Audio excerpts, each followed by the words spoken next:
একবারে গ্রামে এক পরহেজগার ব্যক্তি থাকতেন। তিনি সবসময় সততা, সৎকর্ম ও আল্লাহর প্রতি বিশ্বস্ততা পালন করতেন। একদিন গ্রামের এক ছেলে তার কাছে এসে বলল, আমার জীবনে অনেক সমস্যা, আমি জানি না কিভাবে এগিয়ে যাব।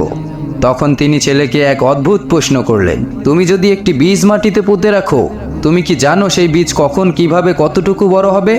ছেলে অবাক হয়ে বলল, না, আমি জানি না। পরহেজগার ব্যক্তি হেসে বলল, ঠিক তেমনি জীবনের অনেক কিছুই আমরা জানি না, তবে আমাদের কাজ হলো আল্লাহর উপর ভরসা রাখা এবং তার পথে চলা। তিনি আমাদের পথ দেখাবেন। আমাদের উচিত চেষ্টা করা এবং বাকিটা আল্লাহর ইচ্ছার উপর ছেড়ে দেওয়া। এই কথাটি ছেলেটির মনে গভীর প্রভাব ফেলল। সে বুঝতে পারল যে জীবন যখন কঠিন হয় তখন আল্লাহর উপর ভরসা রাখা সবচেয়ে গুরুত্বপূর্ণ। এটি আমাদের শেখায় যে জীবনের সব কিছুই আল্লাহর ইচ্ছায় নির্ভরশীল এবং আমাদের উচিত সৎভাবে কাজ করা এবং আল্লাহর প্রতি বিশ্বাস রাখা।